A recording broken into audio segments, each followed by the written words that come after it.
Ladies and gentlemen, good evening. I want to begin this video by asking you guys to correct me in case I am wrong. I have been following the happenings at IEBC and have been monitoring each and every step of William Samoei Arap Ruto and his Kenya Kwanza brigades. And clearly, William Ruto is keen on kicking out the 4 rebel IEBC commissioners led by Juliana Cherera, who is the vice chairperson. And because William Ruto is keen on kicking them out, he's using parliament. And of course, removing the commissioners is not easy, which means he has a different strategy. In case the commissioners will not be kicked out, he's definitely going to blackmail them to shift their allegiances to him. But Raila Odinga, in my view, is falling for William Ruto's trap. I'm saying this because the other day I saw Raila Odinga defending the 4 IEBC commissioners. And I also saw Raila Odinga in parliament showing solidarity with the 4 IEBC commissioners. If you ask me, Raila Odinga is walking into William Ruto's trap. In this video, I want to explain to you guys why I personally believe that Raila Odinga is falling for the trap which William Ruto has laid for him. Before we do that, in case you are watching this channel for the first time, please take a second or two, click that subscribe button so that next time we produce a video like this, YouTube will automatically notify you. And to the subscribers, I want to continue thanking you guys for your continued support, because without that support, this channel cannot be where it is now. Let us get back to the issues, and I want to go straight to the points. And by the way, today I spent most of my time in Siaya. I saw the first roundabout in Siaya. I think they were doing something on it today. Very interesting. What I couldn't understand is why the potholes in town are now turning out to be so big and nobody seems to be bothering. Yeah, but I noted serious development in Siaya from the time I was there. Now, is Raila Odinga falling for William Ruto's trap? Yes or no? For me, I believe he's falling for William Ruto's trap. And that's why I asked you guys to correct me in case I am wrong. Do you think Raila Odinga is falling for the trap the way I believe? Yes or no? Now, why do I believe that Raila Odinga is falling for William Ruto's trap? Number one, by law, constitutionally, Juliana Cherera and the 4 commissioners are likely to preside over the next general election unless they are removed. The threshold of removing the 4 IEBC commissioners is so high. William Ruto is keen on removing them. If William Ruto will succeed in removing the 4 IEBC commissioners, in my view, that will be a good propaganda for Raila Odinga and the group. But why is Raila Odinga trying to thwart William Ruto's attempt to remove them? The truth is, Cherera and the group were appointed in September last year, which means their term in office, because IEBC commissioners serve 6-year term, which means the 4 commissioners will preside in the 2027 general election. Their term will only come to an end in September. Assuming we are going to have a rerun, then they might not preside over that rerun. So for me, what Raila Odinga needs to do, he just needs to focus on his members of parliament and tell them, please don't allow the commissioners to be removed. Then Raila Odinga can talk to some civil rights groups to defend Cherera. Him going there personally proves that indeed He has an interest. So if I were him, I'll let Ruto make the mistake of going ahead, frustrate them.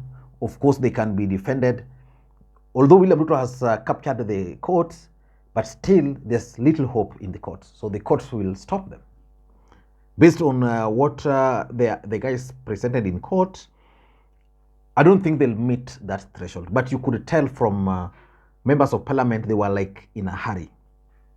So that's number one. Number two, by Raila Odinga defending the Cherera and the group, it proves one thing, that William Ruto is right, that they worked for Raila Odinga.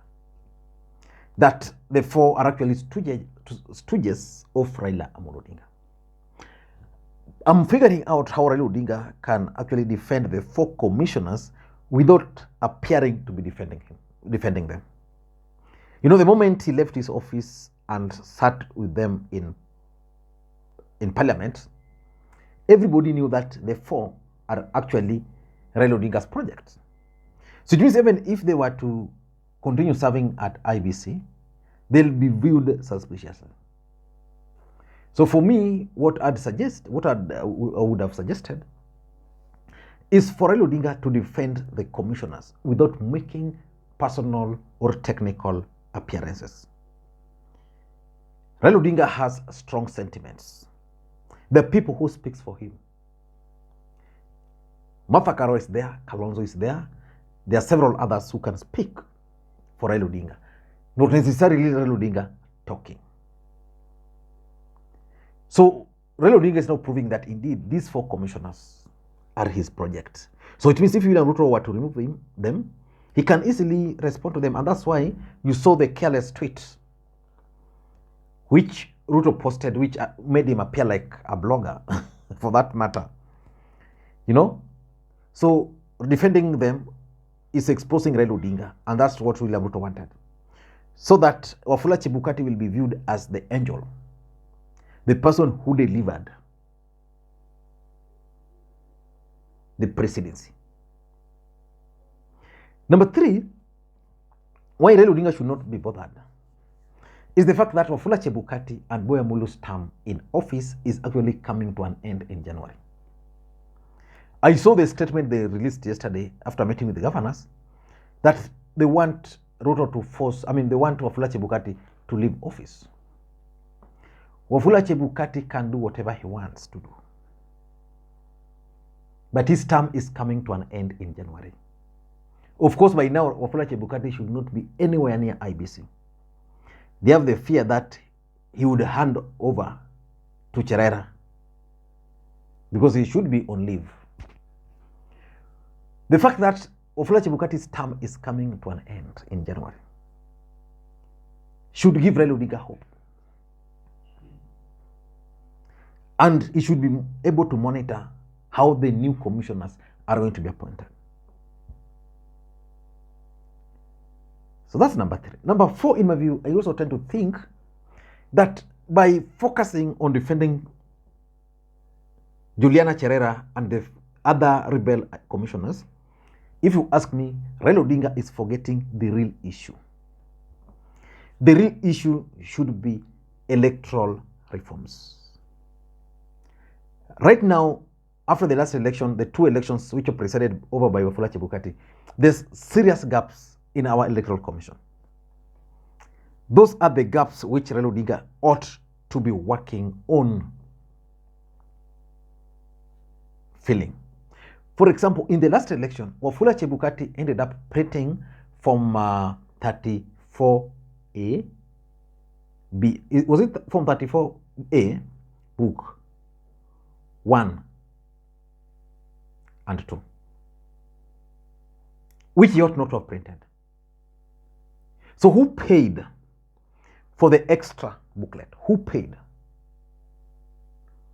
Who is taking responsibility should such kind of thing happen? Who takes responsibility? Those are the issues Raila Odinga should be addressing. Because William Ruto is currently the president of the Republic of Kenya. He will have the state machinery and he will be able to do everything. But who will take responsibility for such kind of omissions? Because we can't just assume that IEBC ended up ordering copies of Form 34A because they knew elections will be defended at the polling station. So you easily go and make copies of Form 34A so that if this one is failed, you throw it away, you have your people fill another one, and then you scan. Nobody will question because it's authentic.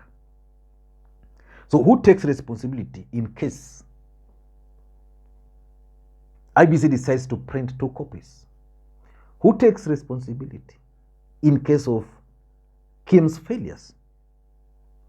Like there was this issue of Jose Camargo, which was on the form. It was justified that all those forms had the name Jose Camargo. Well, in real sense, the forms which were in Raila Odinga strongholds, most of them didn't have Jose Camargo. Those forms were right in the hands of UDA and Kenya Kwanza. So who takes responsibilities for such kind of omissions? You saw how people just came into the country to manage elections, password being managed by who, what, who takes responsibility? Raila Odinga should now focus more, in my view, on the real electoral reforms. And that's where he should call his supporters to go now to the streets to demand for electoral reforms.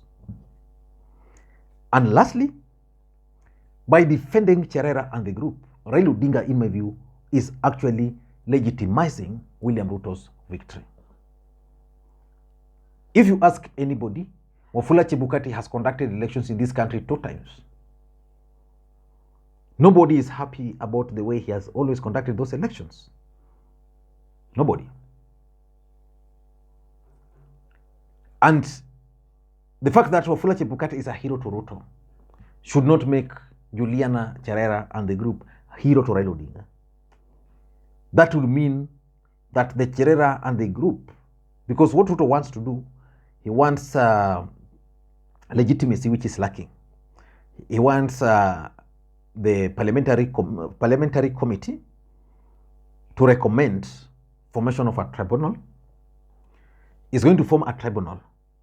Remember, currently the chairperson of KRA is a former director of elections, UDA director of elections, politician. The chair of KRA board.